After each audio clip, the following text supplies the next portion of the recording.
Hello everyone, greetings to all. In this video we are going to see about the important 15 MCQ questions in the topic of soil mechanics with some explanations. Now we will see the first question. The ratio of volume of voids to the volume of soil solids in a given soil mass is known. And the question will be given. There are four options are given. Option A porosity, option B specific gravity, option C void ratio, option D water content. So they asked what is the ratio of volume of voids to the volume of soil solids. So the answer is option C, that is void ratio. So E equal to volume of voids to the volume of soil solids. So the porosity is nothing but it is the volume of voids to the total volume. Specific gravity is nothing but it is ratio of density of solids to the density of water. Water content is nothing but it is the ratio of mass of water to mass of soil solids, or weight of water to the weight of soil solids. So in this question the correct answer is the void ratio. So void ratio is nothing but the volume of voids to the volume of soil solids. So void ratio and porosity have no units, and also specific gravity also have no units. Now we will move to the next question. The second one, pressure of a soil mass is proportional to, where pi is the angle of the friction of the soil. So they will given the active earth pressure. Please remember active earth pressure. Active earth pressure is always proportional to tan square 45 degree minus pi by 2. So option C is the correct one. So if they given passive earth pressure means the tan square 45 plus pi by 2 is the correct answer. So but in this case they will given the active earth pressure. So option C is the correct one. If passive earth pressure means option B is the correct one. So don't confuse with it. Please remember any one, either active or passive. So please remember active earth pressure of the soil is proportional to tan square 45 minus pi by 2. Now we will move to the next question. The minimum water content at which the soil just began to crumble when rolled into threads 3 mm diameter is known. What? They will give the definitions, and also they will give the four options: liquid limit, plastic limit, shrinkage limit, and permeability limit. Please remember, it's crumbled to when rolled into threads 3 mm diameter is known as. The correct answer is the plastic limit. So option B is the correct answer. So plastic limit is nothing but the minimum water content at which the soil just began to crumble when rolled into a 3 mm diameter is known as plastic limit. So liquid limit is nothing but it is a minimum water content of soil, and it is in a liquid state and which possesses some small shearing strength. So this is known as liquid limit. So when compared to shrinkage limit is nothing but it is the small water content of a soil, and in this state all the pores of the soil to be filled and the soil become a saturated one. In a shrinkage limit there is no volume changes will occur. So in this question option B is the correct answer. Now we will move to the next question. The lateral earth pressure of a on a retaining wall. They will given the lateral earth pressure on a retaining wall, and also they will given the five options. Option A is equal to mass of the soil retained. Option B is proportional to the depth of the soil. Option C proportional to the square root of the depth of the soil. Option D proportional to the internal friction of the soil. Option E none of these. So the lateral earth pressure, or the earth pressure, is always proportional to the cohesion. Cohesion is nothing but the internal friction of the soil. So in this case option D is the correct answer. The lateral earth pressure on a retaining wall is always proportional to the internal friction of the soil. Now we will move to the next question. The internal molecular attraction of a soil, the cohesion. They will given the question, and also they will given the four options. Decreases as the moisture content increases. Option B increases as the moisture content decreases. Option C is more in well compacted clays. Option D, it depends upon the external applied load.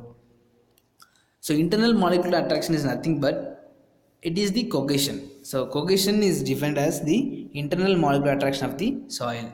So when you take in the clay, the well compacted clay always have more cohesion, that is more internal attraction of the soil. So in this question, option C is the correct one. The internal molecular attraction of a soil, the cohesion is more in well compacted clays. Now we will move to the next question. The quantity of seepage of water through soil is proportional to option A, coefficient of permeability of soil, option B, total head loss through the soil, option C, neither A nor B, option D, both A and B. The quantity of seepage of water of the soil is always proportional to the coefficient of permeability of soil K and total head loss through the soil H. So in this case, option D is the correct one. So the quantity of seepage of water through soil is proportional to coefficient of permeability and the total head loss through the soil. Now we will move to the next question. When drainage is permitted under initially applied normal stress only and fully primary consolidation is allowed to take place, the test is known as. Please remember, initially normal applied stress only and fully primarily consolidation is allowed to take place. So this test is known as consolidated undrained test. So option C is the correct one. So consolidated undrained test is nothing but when drainage is permitted under initially applied normal stress only and fully primary consolidation is allowed to take place. Now we will move to the next question. The minimum water content at which the soil retains its liquid state and also possesses a small shearing strength against flowing is known as. In previous year questions I also told about this. So in this case the answer is option A, liquid limit. In liquid limit only they possesses some small shearing strength. Please remember the keyword. In liquid limit only they possesses a small shearing strength. So plastic limit in the sense it crumbled to rolled into a 3 mm diameter. So shrinkage limit nothing but it filled the pores of the soil and the soil will become the saturated.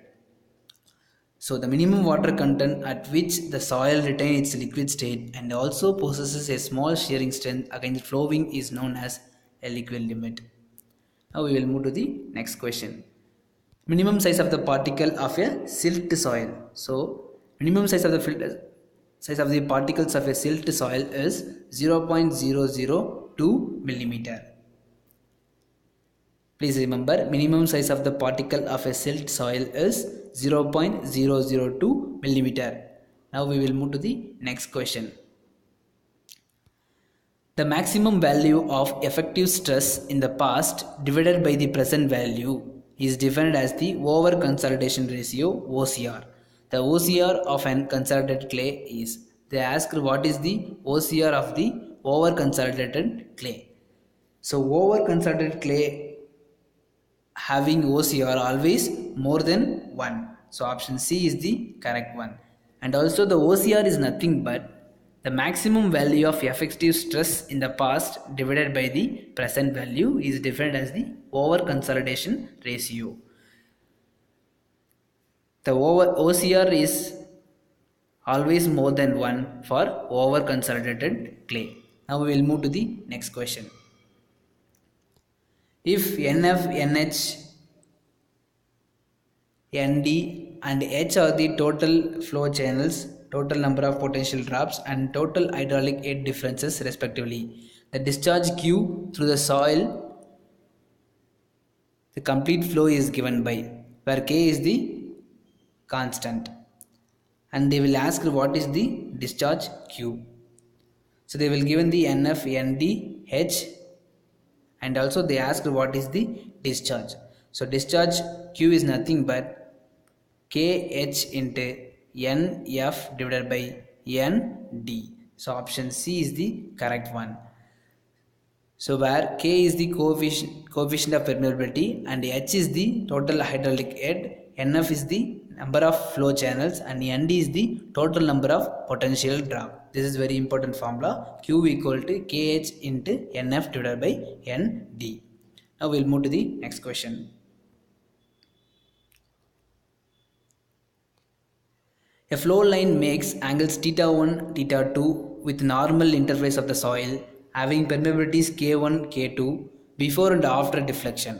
According to the law of deflection of flow lines, the interference of the dissimilar soils. They asked what is the interference of the dissimilar soils according to the law of deflection. So the answer is option C. Tan theta 1 divided by theta 2 equal to K1 divided by K2. Please remember, theta 1 divided by theta 2 equal to K1 divided by K2 according to the law of deflection of flow lines. And now we will move to the next question.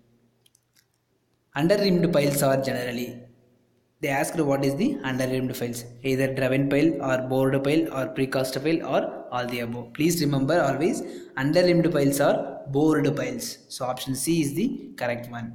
Now we will move to the next question. Pick up the clay soil group which does not swell when wet from the following. The clay soil group which does not swell when wet from the following. They will given the four groups: Calonite group, mite group, vermicult group, montilinite group. So please remember, does not swell when wet from the following. Does not swell and wet when wet. The answer is mite group. So the mite soil group only does not swell during wet condition. So option B is the correct one. Now we will move to the next question. The factor of safety against sliding of a slope is the ratio of, they asked what is the factor of safety. Factor of safety is nothing but it is the ratio of shear strength to shear stress along the surface, and also it is the actual cohesion that required to the maintain the stability of slope. So option A and B is the answer for factor of safety. So in this case the correct answer is both A and B. Option D is the correct one. So factor of safety is nothing but it is the actual cohesion or the internal molecular attraction of the soil to that required to maintain the stability of a slope, and also it is the ratio of shear strength to shear stress along the surface. So option D is the correct one. Thanks for watching this video. I think this may be useful to you. Please subscribe our channel for more videos. Have a nice day. Thank you.